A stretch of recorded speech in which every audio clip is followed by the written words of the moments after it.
records.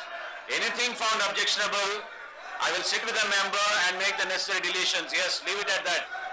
Yes, Harish Rao garu. Yes, కూర్చోండి దయచేసి కూర్చోండి. కూర్చోండి మీరు కూర్చోండి. సార్ ఇప్పుడు నేనేమంటున్నా సార్, ముఖ్యమంత్రి గారు అంటున్నారు సార్ నేను 20% అయింది సార్, 80% మాట్లాడాలి, ఇంటరప్షన్స్ ఎక్కువైనాయి, నేను ఏం చేయాలి? ముఖ్యమంత్రి గారు అంటున్నారు ప్రాధాన్యతలకు అనుగుణంగా మేము కేటాయింపులు చేసినాము, చిత్తూరు జిల్లా మంచినీళ్ళు తీసుకపోతే తప్ప అన్నారు. సార్ నేనేమంటున్నా 7,390 కోట్లు చిత్తూరు జిల్లాకు పెట్టి మా నల్లగొండ జిల్లాలో ఫ్లోరైడ్ తోని గుడ్డి వాళ్ళు అయిపోతున్నారు, అవిటి వాళ్ళు అయిపోతున్నారు, కాళ్ళు చేతులు వంకరైపోతున్నాయి. దీంట్లో ఒక 10% అన్న నల్గొండ పెట్టొచ్చు కదా సార్, దీంట్లో 10% అన్న మెదక్ జిల్లాకు పెట్టొచ్చు కదా సార్. ప్రతి సంవత్సరం వర్షాలు పడ్డప్పుడల్లా కూడా ఆదిలాబాద్ జిల్లాలో అంటు రోగాల బారిన పడి సురక్షితమైనటువంటి నీళ్లు తాగలేక ఆదిలాబాద్ జిల్లాలో ప్రతి సంవత్సరం వందలాది మంది చనిపోతున్నటువంటి పరిస్థితి అధ్యక్ష. అంటే ఈ రోజు అంటే మేము ఇక్కడే తీసుకుపోతాం, ఏం చేసుకుంటావో చేసుకో, మా పద్ధతి ఇంతే అనేటువంటి ధోరణి ఈ రోజు ముఖ్యమంత్రి గారి వ్యాఖ్యల్లో కనబడడం నిజంగా ఇది బాధాకరం సార్. అందుకే ఈ రోజు అట్లా చెప్పాలంటే చాలా ఉన్నాయి సార్. ఇప్పుడు వారు అన్నారు ప్రాధాన్యతల క్రమం అన్నారు.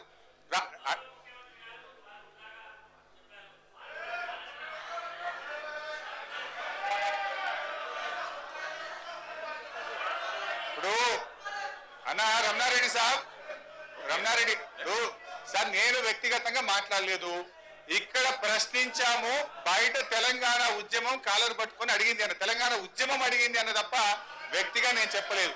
అయినా మీకు అయినా బాధ అనిపిస్తే I don't mind to withdraw, I don't mind. Telangana ఉద్యమం అది కూడా మీకు పోతే నాకేం ఇబ్బంది లేదు. అయితే రమణారెడ్డి గారు హరీష్ రావు సార్ ఇప్పుడు ప్రాధాన్యతల క్రమం అన్నారు. రాష్ట్రంలో 2వ సైనిక్ స్కూల్ వచ్చింది అధ్యక్ష. మొదటి సైనిక్ స్కూల్ ఆంధ్ర ప్రాంతంలో విజయనగరం జిల్లా కోరుకొండలో ఉన్నది. 2వ సైనిక్ స్కూల్ వస్తే ఎక్కడ పెట్టాలి అధ్యక్ష? ప్రాధాన్యత ఎక్కడ ఉండాలి? వెనుకబడ్డ తెలంగాణలో ఉండాలి. ఇక్కడ పిల్లలు చదువుకోలేదు, నిరక్షరాస్యతలో చివరి 23 జిల్లాల్లో చివరి 5 జిల్లాల్లో 4 తెలంగాణ జిల్లాలు ఉన్నాయి అధ్యక్ష. ప్రియారిటీ ఎక్కడ ఉండాలి అధ్యక్ష? తెలంగాణలో ఉండాలి, హైదరాబాద్ లో ఉండాలి. కానీ మా ముఖ్యమంత్రి గారు దాన్ని కలికిర్లో వారి జిల్లాకు తీసుకుపోవడం జరిగింది అధ్యక్ష. అట్లా చెప్పాలంటే చాలా ఉన్నాయి అధ్యక్ష. ఇక నేను ఆ డీటెయిల్స్ లో పోతే ఎన్నైనా చెప్పొచ్చు అధ్యక్ష. రాజశేఖర రెడ్డి గారు ఉండేటప్పుడు 300 కోట్ల రూపాయలతోని ఐజీ కార్లు అని చెప్పి Indira Gandhi centre for advance research in live stock అని ఒకటి పెట్టింది అధ్యక్ష. దానికి 200 రూపాయలతో బిల్డింగ్ కట్టింది అధ్యక్ష. ఈ రోజు అక్కడ ఏం లేవు, తొండలు గుడ్లు పెట్టుడు తప్ప ఏం జరుగుతలేదు. దాదాపు 300 కోట్లు పెట్టింది అధ్యక్ష. ఇప్పుడు ఈ ముఖ్యమంత్రి గారు ఏం చేసిండ్రు? సంకర జాతి పాడి పశువుల శిక్షణా కేంద్రం తీసుకుపోయి కలికిర్లో పెట్టిండ్రు. ఎవడన్నా మా కరీంనగర్ కేలో, నిజామాబాద్ కేలో, వరంగల్ కేలో శిక్షణకు పోవాలంటే ఆడికి పోవాలి సార్, చిత్తూరు జిల్లా కలికిరికి పోవాలంట శిక్షణకు. ఇక ఇట్లా చెప్పాలంటే చాలా ఉన్నాయి అధ్యక్ష. మా బీబీ నగర్ లో హాస్పిటల్ ఉంది సార్, నిమ్స్ది. ఎన్ని రోజుల కింద కట్టింది అధ్యక్ష? దానికోసం మా ఎంపీ పాపం అప్పుడప్పుడు పేపర్లో మాట్లాడుతుంటాడు, టీఆర్ఎస్ వాళ్ళు ఫైట్ చేసిండ్రు, మా ఎంపీ గారు కూడా కొట్లాడుతుంటాడు. దానికి మాత్రం డబ్బులు ఇస్తారు. బిల్డింగ్ కట్టిండ్రు, ఎక్కడిక్కడ ఊసిపోతున్నాయి. 100 కోట్లు ఖర్చు పెట్టిండ్రు, డాక్టర్లు లేరు, సిబ్బంది లేదు, వైద్యం లేదు. నిమ్స్ హాస్పిటల్ మాత్రం విరమించినటువంటి పరిస్థితి. సరే అధ్యక్ష, 3 రోజుల నుంచి ఇప్పుడు కూడా ధర్నా నడుస్తుంది అధ్యక్ష. సరే ఇవి చాలా ఉన్నాయి, మేము గతంలో కూడా అడిగినాం సార్. రాజశేఖర రెడ్డి గారు ఉన్నప్పుడు కూడా 2008లో ఇదే సభలోనే అడిగిన. గుంటూరు జిల్లాలో 26 గవర్నమెంట్ డిగ్రీ కాలేజీలు ఉన్నాయి, కృష్ణా జిల్లాలో 24 గవర్నమెంట్ డిగ్రీ కాలేజీలు ఉన్నాయి, కడపలో 26 ఉన్నాయి, మా కరీంనగర్ లో 7 ఉన్నాయి, మా వరంగల్లో 8 ఉన్నాయి, మా మెదక్ లో 7 ఉన్నాయి. రంగారెడ్డి జిల్లాలో ఒక్కటంటే ఒక్క కాలేజీ లేదని తెలంగాణ ఉద్యమం ఈ అసెంబ్లీలో ప్రశ్నిస్తే మేము ప్రశ్నించిన 3 నెలల్లో జీవోలు వచ్చినాయి. తెలంగాణలో ఒక 40-50 కొత్త గవర్నమెంట్ డిగ్రీ కాలేజీలు వచ్చినాయంటే తెలంగాణ ఉద్యమం ప్రశ్నిస్తే వచ్చింది. మా సవితక్క ఉన్నది ఈ రోజు. ఆ రోజు నేను చెప్పిన, మాట్లాడితే నువ్వు చేవెళ్ళ చెల్లమ్మ అంటావు, మా చేవెళ్ళ మీద ప్రేమ అంటావు. అయ్యా రాజశేఖర రెడ్డి గారు, ఆ చేవెళ్లలో గాని రంగారెడ్డి జిల్లాలో ఒక్కటంటే ఒక్క గవర్నమెంట్ డిగ్రీ కాలేజీ లేదని ప్రశ్నించింది తెలంగాణ ఉద్యమం. తెలంగాణ ఉద్యమం ప్రశ్నించింది కనుకనే ఇవాళ కాలేజీలు వచ్చినాయి. కానీ కాలేజీలు వచ్చినాయి కానీ ఒక్క దగ్గర బిల్డింగ్ లేదు, ఇష్టం లేక ఇచ్చిండ్రు. స్టాఫ్ లేదు, ల్యాబ్స్ లేవు, ఏదో కాలేజీ అప్పుడు తెలంగాణ ఉద్యమం ప్రశ్నిస్తుంది, ఉద్యమం బాగా జరుగుతుందని చెప్పి ఏదో కాలేజీలు జీవోలు ఇచ్చిండ్రు, కాంట్రాక్ట్ లెక్చరర్లను పెట్టి స్టార్ట్ చేసిండ్రు తప్ప ఈ రోజు కూడా ఎక్కడ ల్యాబులు కానీ బిల్డింగ్లు కానీ ఉన్నటువంటి పరిస్థితులు. అంటే ముఖ్యమంత్రి గారు అన్నారు నువ్వు అడిగితే ఇస్తామని. ఎస్, అడిగి సాధించుకున్నది తెలంగాణ ఉద్యమం. తెలంగాణ ఉద్యమ రూపంలో ఈ సభలోకి మేము ఎమ్మెల్యేలుగా వచ్చినాం కనుక, మా ప్రజలు పంపిన కనుక మేము మా ప్రజల పక్షాన్ని అడుగుతున్నాం, ప్రశ్నిస్తున్నాం, పోరాడుతున్నాం, సాధిస్తున్నాం అనేటువంటి మాట తెలియజేస్తా ఉన్నాం. సార్ అధ్యక్ష, చాలా ఉన్నాయి అధ్యక్ష. అధ్యక్ష, ఇవాళ ఈ ప్రభుత్వం ఎట్లయిపోయింది అధ్యక్ష?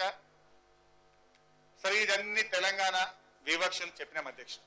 ఇవాళ ప్రజల మీద ఈ ప్రభుత్వం ఆనాడు కాంగ్రెస్ పార్టీ ఎన్నికల మేనిఫెస్టోలో ఏం చెప్పింది అధ్యక్ష అంటే, మేము కాంగ్రెస్ పార్టీ మళ్ళీ అధికారంలోకి వస్తే ప్రజల మీద ₹1 కరెంటు బిల్లు పెంచమని చెప్పింది అధ్యక్ష. చెప్పడమే కాదు, ఇంకో మాట ఏమన్నది, the state will be in a position to provide 24/7 electrical power throughout the state, besides supplying power to the farming sector for 9 hours per day from 1st June 2009. రైతులకు 9 గంటల కరెంట్ ఇస్తాం, రాష్ట్రం అంతా కూడా 24 గంటల కరెంట్ ఇస్తారట. 1st June 2009 నుంచి ఇస్తామన్నారు. ₹1 బిల్లు పెంచమన్నారు. మరి అది ఎక్కడన్నా ఇస్తుందేమో చెప్పాలి సార్. మాటల్లో చెప్పినారు, స్పీచ్ల్లో మాటల్లో చెప్పినారు, మేము అధికారంలోకి వస్తే విద్యుత్ బిల్లులు పెంచమని చెప్పినారు. మరి ఇప్పుడు చెప్పండి, ఎక్కడైనా కాంగ్రెస్ పార్టీ 9 గంటల కరెంటు రైతులకు ఇస్తుందా? పోనీ ఇచ్చే 7 గంటలైనా ఎక్కడైనా వస్తుందా? పోనీ 24 గంటల కరెంట్ ఇస్తామన్నారు. ఇవాళ 24 గంటలు కాదు కదా, పల్లెటూర్లలో పోతే పొద్దున 6 నుంచి రాత్రి 6 దాకా కరెంటు రానటువంటి పరిస్థితి ఈ రోజు రాష్ట్రంలో ఉంది అధ్యక్ష. అంటే వెనుకట ఏమనేటోళ్ళు అధ్యక్ష అంటే, వాన రాకడా ప్రాణం పోకడా ఎవరికి తెలియదు అనేవాళ్ళు వెనుకట. కానీ ఇప్పుడు ఎట్లయిపోయిందంటే, ఈ ప్రభుత్వం యొక్క హయాంలో కరెంటు రాకడా ప్రాణం పోకడా మాకు ఎప్పుడు వస్తుందో తెలియని పరిస్థితి అనేటువంటి స్థితికి ఇవాళ ఈ ప్రభుత్వం చేరుకున్నది అధ్యక్ష. కరెంటు ఎప్పుడు వస్తుందో ఎప్పుడు పోతుందో అర్థం కానటువంటి పరిస్థితి ఈ రోజు ఈ ప్రభుత్వంలో ఉంది అధ్యక్ష. ముఖ్యమంత్రి గారు అయితే యువ కిరణాలు అంటుండు, నా పేరులోనే కిరణాలు ఉన్నాయి అంటుండు. కానీ ఇవాళ ప్రజల జీవితాల్లో పై మాత్రం కనీసం లైట్ కిరణాలు కూడా పడినటువంటి పరిస్థితి ఈ రాష్ట్రంలో ఉంది అధ్యక్ష. అధ్యక్ష, ఈ ప్రభుత్వం అధికారంలోకి వచ్చిన తర్వాత 2008-9 నుంచి ఇప్పటి వరకు 34,540 కోట్ల రూపాయల విద్యుత్ బిల్లులను పెంచింది అధ్యక్ష ఈ ప్రభుత్వం. సర్చార్జ్ రూపంలో కావచ్చు, బిల్లుల పెంపుదల రూపంలో ఈ రాష్ట్ర ప్రజల మీద వేసినటువంటి భారం 34,540 కోట్ల రూపాయల భారాన్ని ఈ ప్రభుత్వం వేసింది అధ్యక్ష. ఇవాళ ఎట్లయిపోయిందంటే సార్, సామాన్యుడు చావాలంటే కరెంట్ తీగలు పట్టుకోవాలన్నారు వెనుకట. కానీ ఇప్పుడు విద్యుత్ బిల్లు పట్టుకుంటేనే గుండెపోటు వచ్చేటువంటి పరిస్థితికి ఇవాళ ఈ రాష్ట్రం చేరుకున్నది అధ్యక్ష. అంత దారుణంగా ఇలా బిల్లులు పెంచింది అధ్యక్ష. ఇవాళ దాంట్లో ఎంతో అవినీతి ఉన్నది, ప్రాజెక్టుల స్థాపనలో ఇబ్బందులు ఉన్నాయి. కానీ అవన్నీ వదిలేసి బిల్లులు పెంచుడు, ఒక కార్పొరేట్ కంపెనీలకు దోచిపెట్టుడు అనేటువంటి విధంగా ఈ ప్రభుత్వం వ్యవహరిస్తా ఉంది అధ్యక్ష. ఇవాళ ఈ బిల్లులు ఈ రకంగా పెంచుకుంటూ పోతే అసలు పేదవాడు ఎక్కడి నుంచి కట్టాలి అధ్యక్ష? ఇవాళ ఇంత బిల్లు పెంచుడు కూడా ఎట్లా పెంచిందంటే అధ్యక్ష, వీళ్ళు చెప్తారు మేము పేదవాళ్ళను, మధ్యతరగతి వాళ్ళను, చిన్న వాళ్ళను వదిలిపెట్టమంటారు అధ్యక్ష. 0 to 50 యూనిట్స్ అధ్యక్ష. అంటే వీళ్ళు ఏం చేసింది అధ్యక్ష, టెలిస్కోపిక్ నుండి నాన్ టెలిస్కోపిక్ వెళ్ళిపోయింది అధ్యక్ష. 50 యూనిట్లు కాలిస్తే వచ్చే బిల్లు ₹72.50 అధ్యక్ష. 51 యూనిట్ కాలిస్తే అతని బిల్లు ₹132.60 పెరుగుతుంది అధ్యక్ష. అంటే ఒక్క యూనిట్ కు ఎంత మీరు బిల్లు పెంచిండ్రు? ₹60 భారాన్ని పేదవాడి మీద వేస్తా ఉన్నాడు. అదే విధంగా 100 యూనిట్ల నుంచి 200 యూనిట్ల వరకు ఉన్న వాళ్లకు 100 యూనిట్లకు ₹2.60, 101 యూనిట్ ఉంటే అతని బిల్లు ₹570 పెరుగుతా ఉంది అధ్యక్ష. అంటే 201 యూనిట్ కాలిస్తే అతని మీద పడేటువంటి విద్యుత్ భారం ₹310 అధ్యక్ష. అంటే దీనివల్ల ఏం జరుగుతుంది అధ్యక్ష? రోజు మీటర్ చూడాలి, పొద్దుగాలేసి దేవుడికి దండం ఎట్లా పెట్టుకుంటామో పొద్దుగాలేసి మీటర్ చూసుకోవాలి. నాది 200 దాటి 201 పడితే ₹310 భారం ఇవాళ పేదవాళ్ళ మీద, మధ్యతరగతి వాళ్ళ మీద పడేటువంటి పరిస్థితి అధ్యక్ష. అదే విధంగా 200 నుంచి 300 యూనిట్లు కాల్చేటువంటి వారికి ఒక్క యూనిట్ యొక్క విలువ ₹1,236 అధ్యక్ష. అంటే దాదాపు ఈ ప్రభుత్వం 100% బిల్లులు పెంచి ఇవాళ పేదవాళ్ళ మీద భారం వేసింది, పేద ప్రజల రక్త మాంసాలని పీలిస్తున్నది ఈ ప్రభుత్వం అని చెప్పి చెప్పుకోక తప్పదు అధ్యక్ష. ఇలా కరీంనగర్ జిల్లా హుస్నాబాద్ అధ్యక్ష, కరీంనగర్ జిల్లా హుస్నాబాద్ లో కస్తూర్బా అనే ఎస్సీ కాలనీ ఉంటది అధ్యక్ష. అక్కడ ఉండేటువంటి ఎస్సీలు బిల్లులు కట్టకపోతే 18 రోజుల పాటు ట్రాన్స్ఫార్మర్ బంద్ చేసింది అధ్యక్ష. చివరికి మంచినీళ్లు లేవు, స్ట్రీట్ లైట్లు లేవు. ఇందిరమ్మ రాజ్యం అన్నారు. ఆనాటి ఇందిరమ్మ గారేమో ఒక్క బుక్కున్నోళ్లకు, ఎస్సీలకు, ఎస్టీలకు ఫ్రీ కరెంట్ ఇచ్చింది. కానీ నేటి ఇందిరమ్మ రాజ్యంలో బిల్లులు కట్టకపోతే ట్రాన్స్ఫార్మర్లు బంద్ చేసి స్ట్రీట్ లైట్లు కూడా లేవు, మంచినీళ్లు లేనటువంటి పరిస్థితి ఈనాటి ఇందిరమ్మ రాజ్యంలో వచ్చింది అధ్యక్ష. అధ్యక్ష, విద్యుత్ సరఫరాలో కూడా తెలంగాణకు అన్యాయం చేస్తారు అధ్యక్ష. ఇది నేను చెప్పడం లేదు. మంత్రి గారు ఉంటే, విద్యుత్ శాఖకైతే మంత్రి లేడు, ఎవరున్నారో నోట్ చేసుకొని సమాధానం చెప్తే నేను సంతోషపడతా అధ్యక్ష. ఈరోజు ఈపీడీసీఎల్ మన దగ్గర 4 డిస్ట్రిబ్యూషన్ కంపెనీలు ఉన్నాయి అధ్యక్ష. పక్కా తెలంగాణకు ఉండేది ఉత్తర తెలంగాణకు ఎన్పీడీసీఎల్ 5 తెలంగాణ జిల్లాలతో ఉంది అధ్యక్ష. ఎన్పీడీసీఎల్ పరిధిలో కరెంట్ ఎట్లా ఇస్తున్నారు, ఈపీడీసీఎల్ పరిధిలో కరెంట్ ఎట్లా ఇస్తున్నారో వాళ్ళ వెబ్సైట్ లో పెట్టినటువంటి వివరాలే నేను చెప్తున్నా అధ్యక్ష. నేను చెప్పడం లేదు. ఒక డే ఎగ్జాంపుల్ చెప్పదలుచుకున్నాను నేను. 24 ఫిబ్రవరి 2013 నాడు ఒక రోజుది వెబ్సైట్ చెప్తా అధ్యక్ష. ఈపీడీసీఎల్ అంటే విశాఖపట్నం ఆధారంగా పనిచేసేటువంటి ఈపీడీసీఎల్ లో రైతులకు 7 గంటల కరెంట్ ఇచ్చే విషయం నేను మాట్లాడుతున్నా అధ్యక్ష. 1135 ఫీడర్లు అక్కడ ఉంటే అధ్యక్ష, లెస్ దాన్ 7 hours 0. 7 గంటలు నిరాకటంకంగా ఇచ్చినాయి 364 ఫీడర్లు. 586 ఫీడర్లకు 2 spells, 185 feeders more than 2 spells, 3 spells అధ్యక్ష. ఎన్పీడీసీఎల్ లో వస్తే వరంగల్ జిల్లాలో 2687 ఫీడర్లు ఉన్నాయి అధ్యక్ష. లెస్ దాన్ 7 hours ఏంటంటే 2684 ఫీడర్లు. అంటే ఒక 3 ఫీడర్లకే 7 గంటల కరెంట్ ఇచ్చిండ్రు. 2684 ఫీడర్లకు 7 గంటల కరెంటు ఇవ్వలేదు అనేటువంటి విషయాన్ని వాళ్ళ వెబ్సైట్ లో అధికారికంగా ముఖ్యమంత్రి గారికి పెట్టిన వెబ్సైట్ లోనే స్పష్టంగా కనబడతా ఉంది అధ్యక్ష. అదేవిధంగా అధ్యక్ష, అంటే 7 గంటల సరఫరాలో ఎట్లా ఉంటదంటే, మేము మొత్తం ఒక చార్ట్ తయారు చేసినాం అధ్యక్ష. పోయిన మార్చి నెలకు సంబంధించినటువంటి చార్టు మేము తయారు చేస్తే అధ్యక్ష, సీమాంధ్ర జిల్లాలన్నిటికీ మొత్తం ఫీడర్లు 4851 ఫీడర్లు సీమాంధ్ర జిల్లాలు. 7 గంటల కన్నా తక్కువ అందే ఫీడర్లు ఎన్ని అంటే సీమాంధ్రలో 175 ఫీడర్లు, అంటే 3.6%. తెలంగాణ 10 జిల్లాల్లో ఉండేటువంటి ఫీడర్లు 4995 ఫీడర్లు అధ్యక్ష. Less than 7 hours 2921. 58% ఫీడర్లకు 7 గంటల కంటే తక్కువ కరెంట్ ఇస్తున్నాం అనేటువంటి విషయాన్ని ప్రభుత్వమే తన వెబ్సైట్ లో పెట్టింది అధ్యక్ష. ప్రభుత్వం ఇచ్చిన దాన్ని నేను ఇక్కడ చెప్పేటువంటి ప్రయత్నం చేస్తా ఉన్నాను. రాష్ట్రం ఒకటే, ప్రభుత్వం ఒకటే, ముఖ్యమంత్రి ఒకటే. ఆంధ్ర ప్రాంత రైతుకేమో 7 గంటల కరెంట్ ఇస్తుంది, తెలంగాణ రైతుకు 4-5 గంటల కరెంటు రాకపోతే ఇది వివక్షనాలా ఏమనాలా నేను చెప్తా ఉన్నాను అధ్యక్ష. అంటే ఎట్లయిపోయిందంటే అధ్యక్ష, ఇలా తెలంగాణలో ప్రాజెక్టులు మీరు కట్టకపోతే మాకు ప్రాజెక్టులు లేనే లేవు, మేము బతికేదే కరెంటు మీద. ఆ కరెంటు కూడా 4-5 గంటల కరెంట్ ఇవ్వకపోతే ఇలా తెలంగాణ కాంగ్రెస్ ఎమ్మెల్యేలు గుండె మీద చేసుకొని చెప్పానండి అధ్యక్ష. ఏ నియోజకవర్గంలో 7 గంటల కరెంట్ వచ్చింది, మాకు ఇబ్బంది లేదని చెప్పానండి, నేను రావడానికి సిద్ధంగా ఉన్నా. ఏ రైతు కూడా ఇలా కన్నీరు పెట్టండి రైతు లేడు సార్. ఎక్కడ కూడా ఇలా 7 గంటల కరెంట్ వస్తలేదు అధ్యక్ష. ప్రభుత్వం రైతాంగానికి 7 గంటల కరెంట్ ఇవ్వడంలో పూర్తిగా విఫలమైపోయింది అధ్యక్ష. ఈ ప్రభుత్వం ఈరోజు రోజుకొక రైతు ఆత్మహత్య చేసుకున్నటువంటి పరిస్థితి ఉంది అధ్యక్ష. ఇవాళ రైతుల ఆత్మహత్యలకు ఈ ప్రభుత్వం యొక్క వైఫల్యమే కారణము. ఈ ప్రభుత్వం విద్యుత్ సరఫరాలో ఫెయిల్ కావడమే ఒక కారణం అని చెప్పి ఈరోజు చెప్పక తప్పని పరిస్థితి ఉంది అధ్యక్ష. అందువల్లనే ప్రభుత్వం ఈరోజు రైతులకు 7 గంటల కరెంట్ ఇచ్చే విషయంలో ఇలా ముఖ్యమంత్రి గారు అంటున్నారు, రాజీవ్ యువ కిరణాల పేరు మీద ఉద్యోగాలు ఇస్తాను ముఖ్యమంత్రి గారు అంటున్నారు. అయ్యా, కొత్త ఉద్యోగాలేమో కానీ మీరు కరెంటు ఇవ్వకపోవడం వల్ల చిన్న తరహా పరిశ్రమలు, కుటీర పరిశ్రమలు, భారీ మధ్య తరహా పరిశ్రమలన్నీ కూడా మూతపడిపోయి లక్షలాది మంది నిరుద్యోగులుగా మారిపోయినరు. ఉన్న ఉద్యోగాల్ని ఊడగొట్టినటువంటి ఘనత మీ ప్రభుత్వానికే దక్కుతుంది అని చెప్పి నేను చెప్పక తప్పని పరిస్థితి అధ్యక్ష. కరెంటు పరిస్థితి చూస్తే అట్లా. ఇరిగేషన్ అధ్యక్ష, ఇవాళ ఇరిగేషన్ లో తెలంగాణ చాలా వెనుకబడ్డది. మీరు ముఖ్యమంత్రి గారు ఇందాక మాట్లాడుతూ ప్రాణహిత గురించి గొప్పగా చెప్పారు. ఆనాడు రాజశేఖర రెడ్డి గారు కొబ్బరికాయ కొట్టినప్పుడు 2008లో 4 ఏళ్లలో ప్రాణహిత పూర్తి చేస్తామన్నారు. ఇలా 4 ఏళ్ళు అయిపోయినాయి. 10% పనులు కూడా కాలేదు అధ్యక్ష. మీరు జరుపుతున్న తీరు చూస్తే ఇంకో 30 ఏళ్ళైనా అది పూర్తయ్యేటువంటి పరిస్థితి లేదు అధ్యక్ష.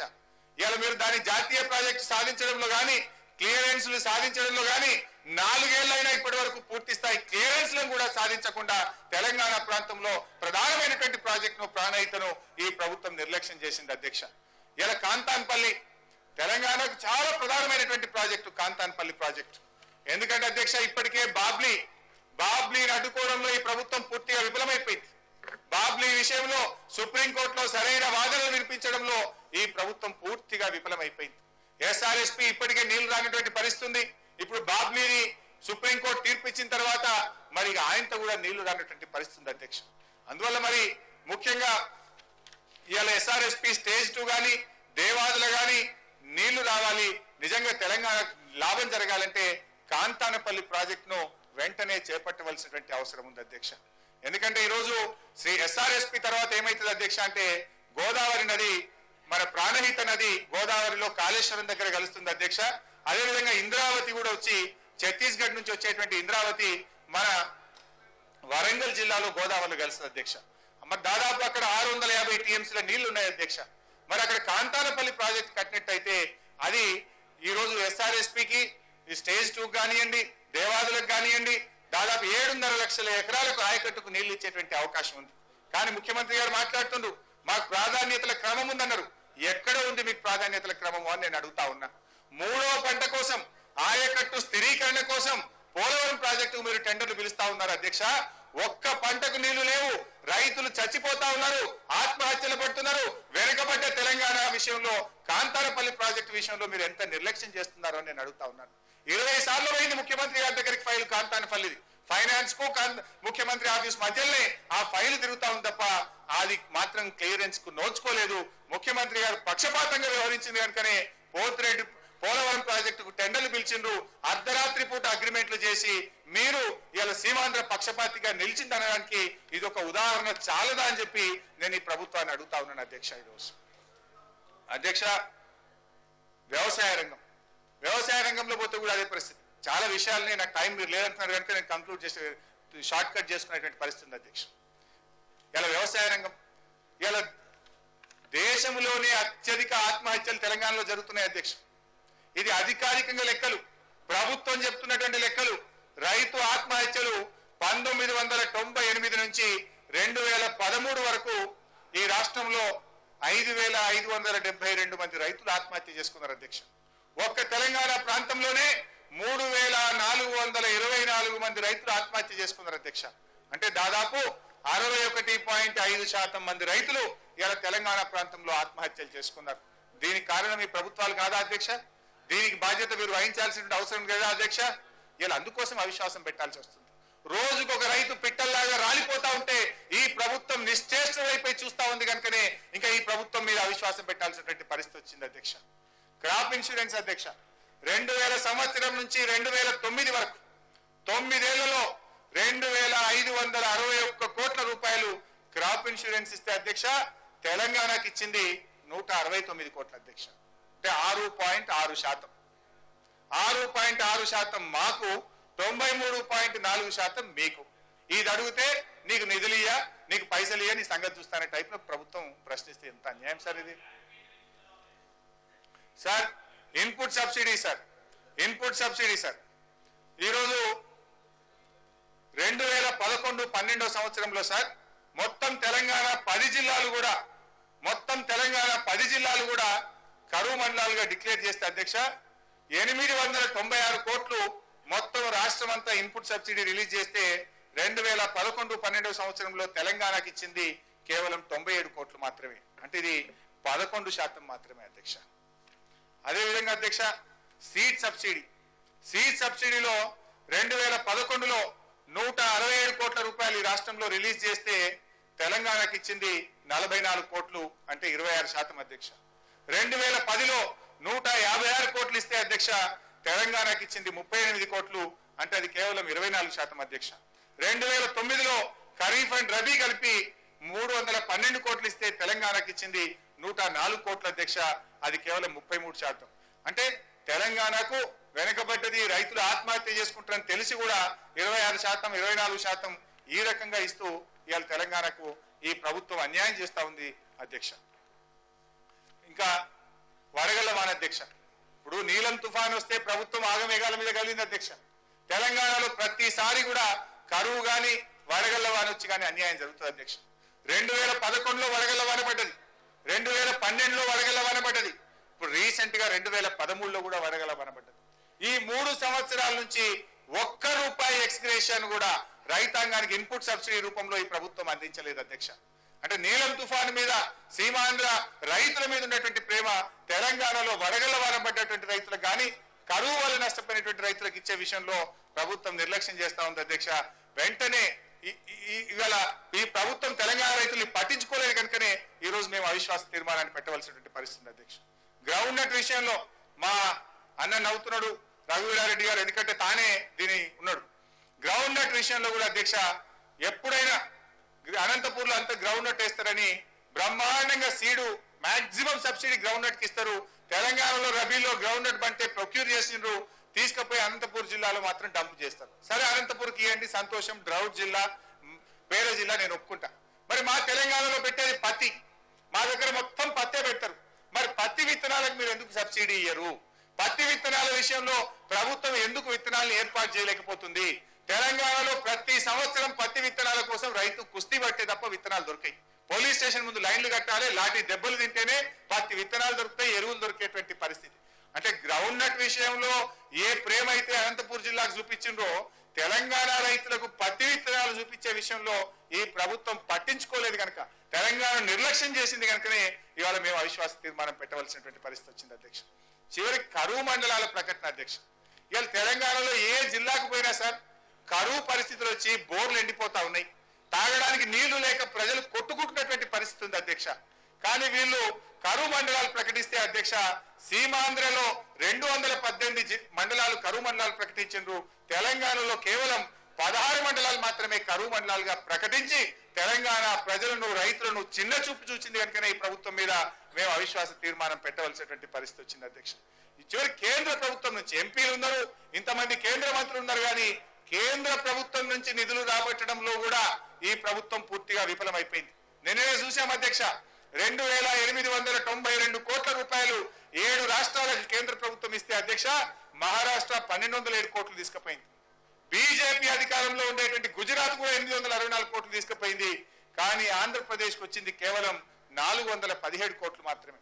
మహారాష్ట్ర అంటున్నది ఇంకా దీనికి అదనంగా కరువు పరిస్థితులు వచ్చినాయి కనుక కరువు కోసం కూడా ఈగామ ఒక నిర్ణయం తీసుకున్నది, ఇంకా అదనపు సహాయాన్ని కూడా అందిస్తాము అంటున్నది.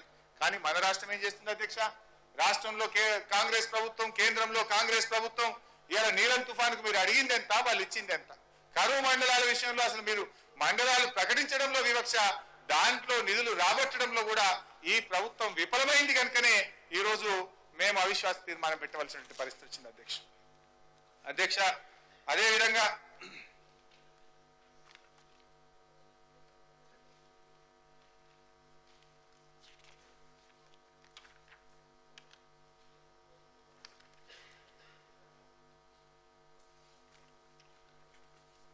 ఎన్నికల మేనిఫెస్టోలో, ఎందుకంటే మొన్న గవర్నర్ గారి ప్రసంగం చివరి బడ్జెట్ ప్రసంగం అధ్యక్ష, దాంట్లో ఈ ప్రభుత్వం ఈ 5 ఏళ్ల కాలంలో ప్రజలకు ఏ హామీలు అయితే ఇచ్చిందో ఆ హామీలను నిలబెట్టుకునే విధంగా గవర్నర్ గారి ప్రసంగం ఉంటుందని మేము ఆశించాం అధ్యక్ష. కానీ కాంగ్రెస్ పార్టీ 2009 ఎన్నికల ముందు ఏ మాటలైతే చెప్పిందో ఏ ఒక్కటి కూడా అమలు చేయలేకపోయింది అధ్యక్ష, ఒక్కటి కూడా కనీసం. ఆ రోజు ఏం చెప్పింది? తెలంగాణ విషయంలో రోషయ్య గారి కమిటీ వేసినాం, ఎన్నికల మేనిఫెస్టోలో చెప్పినటువంటి మాట చెప్తా ఉన్నాను. ఆ కమిటీ త్వరలో ఒక నిర్ణయం తీసుకుంటది, దాని ఆధారంగా ముందుకు పోతామన్నాం. అసలు ఆ కమిటీ ఉందా లేదా, మీ నిర్ణయం ఏమైపోయింది ఈ రోజు చెప్పలేనటువంటి పరిస్థితుల్లో కాంగ్రెస్ పార్టీ ఉంది అధ్యక్ష. అదే కాంగ్రెస్ పార్టీ ఏం చెప్పింది? It is propose to increase the quantity of rice for white card holders in the state from 4 kgs to 6 kgs అన్నారు అధ్యక్ష. బియ్యాన్ని 6 kgలకు పెంచుతామన్నారు అధ్యక్ష. 4 ఏళ్ళు అయిపోయింది, ఇంతవరకు మరి పేద ప్రజలకు బియ్యాన్ని మాత్రం పెంచలేకపోయింది అధ్యక్ష.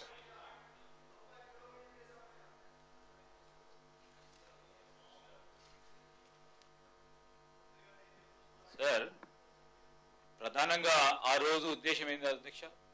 ఫుడ్ సెక్యూరిటీ పేద ప్రజానీకానికి ఇవ్వాలనే ఉద్దేశం. కేంద్ర రాష్ట్ర ప్రభుత్వాలకు సంబంధించిన ప్రధానమైన ఉద్దేశంతో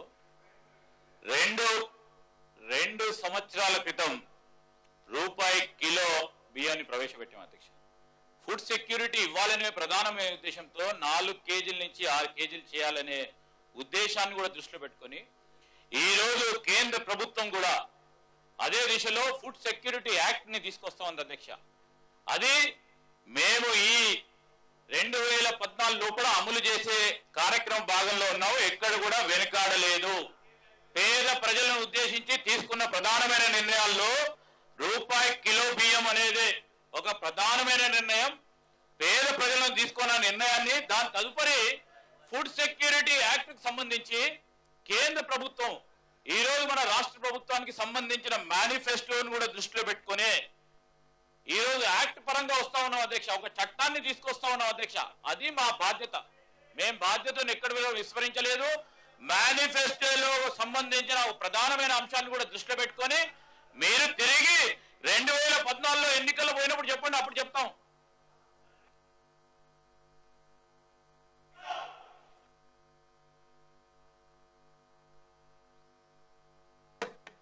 సార్ నేనేమట్లేదు సార్, స్పెషల్గా మినిస్టర్ గారు లేచి చెప్పారు కాబట్టి నాకు కూడా చిన్న అనుమానం వచ్చింది. ప్రతి మనిషికి మీ లెక్క ప్రకారం చేసుకుంటే కనీసం 10 కిలోలు కావాలి. మీరు 4 కిలోల్లో 4 రూపాయలు, రూపాయి 2 రూపాయలు చేస్తే 4 కిలోలు దగ్గర మాట వాస్తవం. కానీ 10 కిలోలు ఇవాళ మార్కెట్లో 7-8 రూపాయలు పెడితే 80 రూపాయలు పెరిగింది. మహానుభావానికి తగ్గించింది 4 రూపాయలని మంత్రి గారికి గుర్తు చేస్తారు. సార్ పెద్దలు వారి అనుభవంతో మాట్లాడుతూ ఉన్నారు. I definitely respect it sir. బయట దొరికే బియ్యము సన్న రకాల బియ్యం సార్. ఈ రోజు మేము పీడిఎస్ రైస్ గురించి వారు మాట్లాడుతూ ఉన్న సందర్భం సార్. అది హరీష్ రావు గారు మాట్లాడేది 4 కేజీల నుంచి 6 కేజీలు పెంచే కార్యక్రమం పీడిఎస్ లో డిస్ట్రిబ్యూట్ చేసే కార్యక్రమం భాగంలో వారు ఒప్పుకున్నారు. 4 రూపాయలు తగ్గుదల అయింది, మీరు చేస్తా ఉన్న మంచి కార్యక్రమం అని చెప్పినందుకు చాలా సంతోషిస్తా ఉన్నాం sir. Sir fine rice quality విషయంలో వారు చెప్తా ఉన్న సందర్భాల్లో కూడా ఈ రోజు మనం సన్న రకాలను కూడా ఈ మన రాష్ట్రానికి సంబంధించిన రైతాంగ సోదరుల గురించి సన్న రకము డిమాండ్ కు సప్లైకి చాలా వ్యత్యాసం ఉంది. దాన్ని పెంపొందించేసే కార్యక్రమం చేయాలని ఏ రాష్ట్రంలో తీసుకొని ఒక కార్యక్రమం తీసుకున్నాం. 1500 రూపాయలు ఒక ఎంకరేజ్ ప్రైస్ పెట్టి రైతులను సన్న రకం మరి సేద్యం చేయడానికి ప్రయత్నం చేస్తున్నాం అధ్యక్ష. మీరు అంటా ఉన్నారు, డెఫినెట్లీ అప్రిషియేట్. ఎప్పుడైతే రైస్ ధర పెరుగుతా ఉందో ఇంటర్వెన్షన్ ప్రోగ్రామ్ చేస్తున్నాం అధ్యక్ష. డెఫినెట్లీ నేను రిప్లై ఇచ్చేటప్పుడు తప్పకుండా మాట్లాడుతాను అధ్యక్ష. Whatever the positive suggestions are there, we are here for the poor consumer.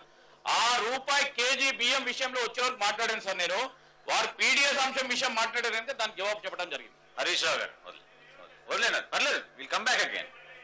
మళ్ళీ ఇప్పుడు మీరు మాట్లాడితే సమాధానం మళ్ళీ మంత్రి గారికి ఇవ్వాలి. కూర్చొని దయచేసి మీరు.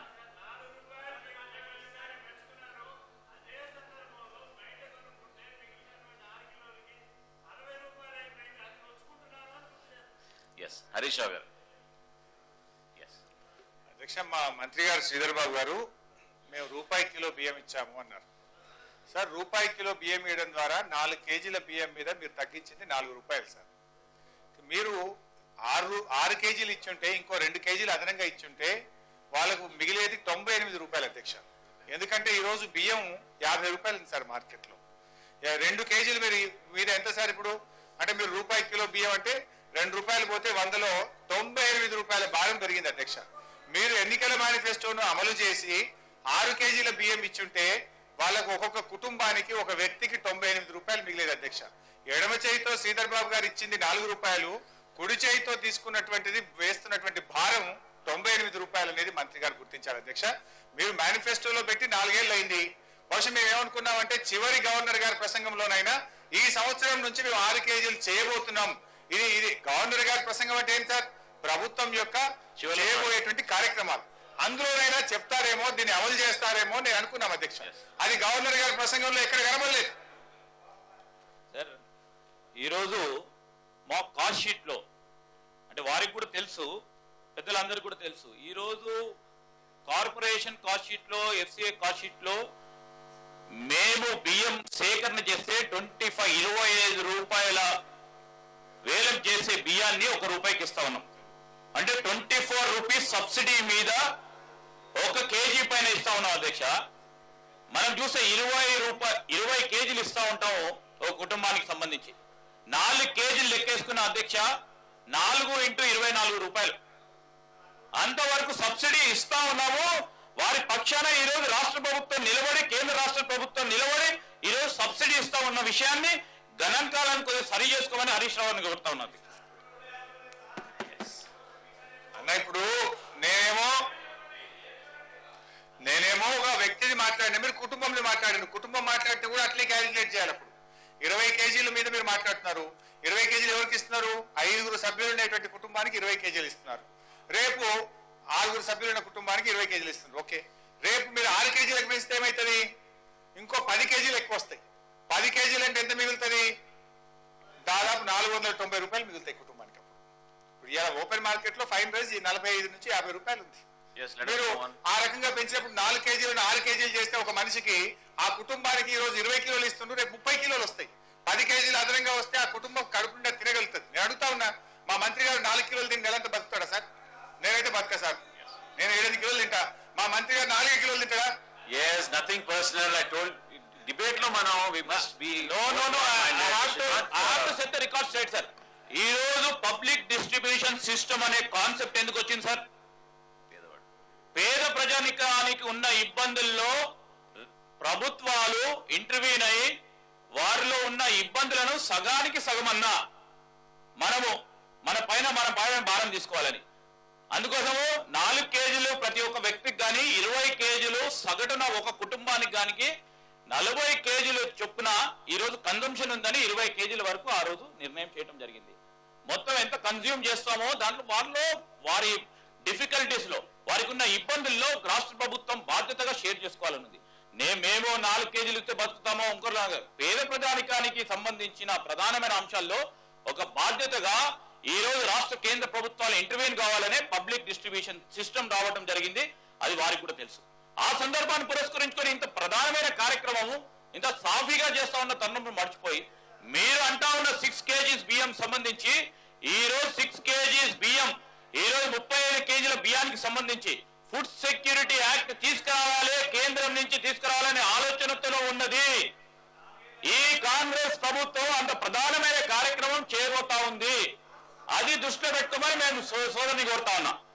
ఇప్పుడు మంత్రి గారు బియ్యం గురించి చెప్తున్నారు కానీ పెట్రోల్ ఎంత పెంచిండ్రు, డీజిల్ ఎంత పెంచిండ్రు, ఉప్పు ఎంత పెరిగింది, పప్పు ఎంత పెరిగింది, గ్యాస్ నూనె ఎంత పెరిగింది, అసలు పేదవాడికి నిత్యావసర వస్తువుల ధరలు ఎంత పెంచింది సార్? మీరు బస్ ఛార్జీల కాడ నుంచి పెంచండి ఏమైనా ఉన్నారా సార్? మీరు ఎంత విపరీతంగా పెంచిండ్రు. సివిల్ సప్లైస్ మంత్రిగా ఏనాడైనా పేద వాళ్లకు కడుపు నిండా అన్నం పెట్టే పరిస్థితి ఆలోచన చేసి నేను ఏమడినా సార్ ఈ ప్రభుత్వాన్ని సార్ నేను ఏమడుగుతున్నా అంటే, ఒక్క నిమిషం నేను కంప్లీట్ అయినా చెప్పే. ఈ రోజు నిత్యావసర వస్తువుల గురించి ఒక పేద కుటుంబం ఏ విధంగా ఇబ్బందులు పడతా ఉందో, అంతర్జాతీయ స్థాయిలో ధరలు పెరుగుతా ఉన్నప్పుడు ఇబ్బందులను దృష్టిలో పెట్టుకొని ఈ రాష్ట్ర ప్రభుత్వం మరి మా ఫినాన్స్ మినిస్టర్ గారు 18వ తారీఖు నాడు ప్రవేశపెట్టే బడ్జెట్ లో కూడా చెప్పడం జరుగుతుంది అధ్యక్ష.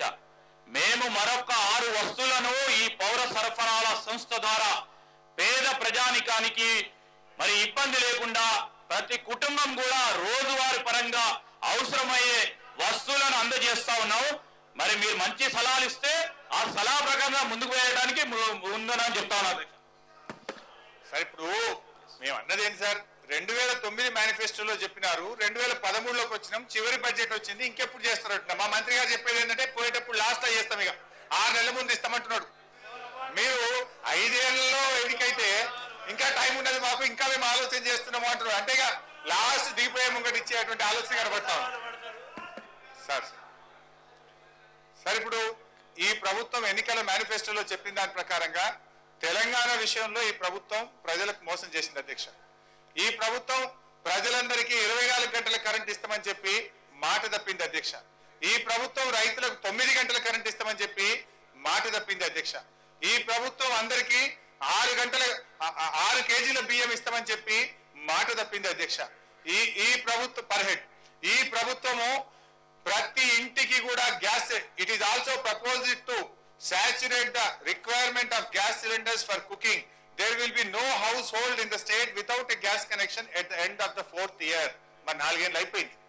మరి ఇప్పుడు చెప్పాలి 4 ఏళ్లలో ఇలా గ్యాస్ సిలిండర్ లేని ఇండ్లు ఈ రాష్ట్రంలో ఎన్ని ఉన్నాయి? మీరు ఇచ్చిన మాట తప్పినట్ట కాదా అని నేను అడుగుతా ఉన్నా. ఇక్కడ మీరు స్పెసిఫిక్ గా చెప్పిండ్రు 4th ఇయర్ అన్నారు. 4 ఏళ్ళు అయితే అయిపోయింది. ఎక్కడ గ్యాస్ సిలిండర్లు ఇచ్చినటువంటి పరిస్థితి అయితే లేదు అధ్యక్ష. ఇవాళ అవసరం 100 ఉంటే వీళ్ళు ఇచ్చింది 10 అధ్యక్ష. ఇప్పటికీ కూడా ఈ రోజు గ్యాస్ సిలిండర్లు లేనటువంటి ఇండ్లు అనేకంగా ఉన్నటువంటి పరిస్థితి ఉంది అధ్యక్ష. ఇంకో మాట ఉంది అధ్యక్ష, there will be no household without electrical connection or a sanitary toilet by the end of the next 5 years time అన్నారు. చెప్పండి అధ్యక్ష. ఇంకొక 6 నెలలు ఉంది.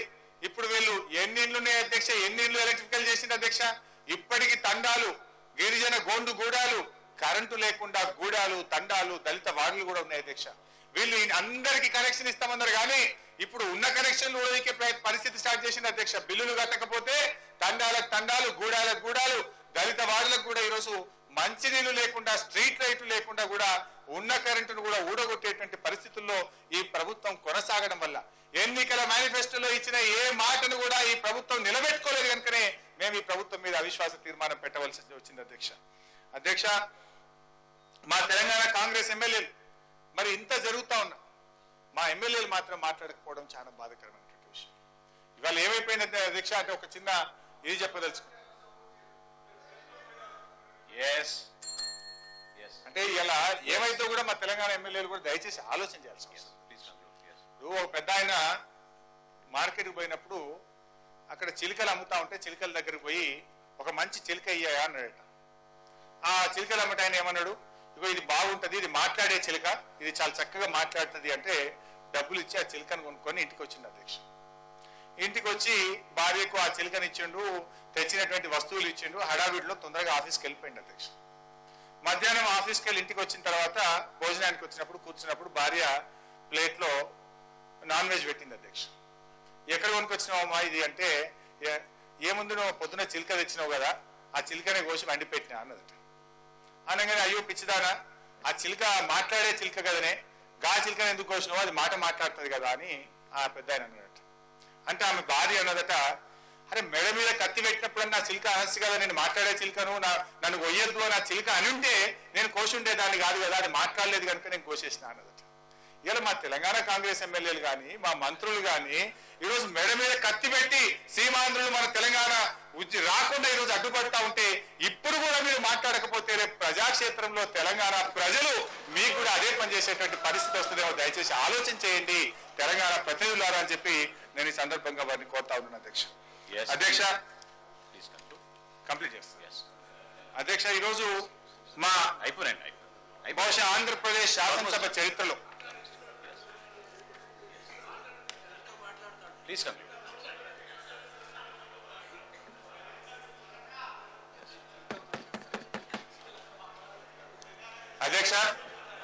అధ్యక్ష అన్న ప్లీజ్ ఎన్నిసార్లునే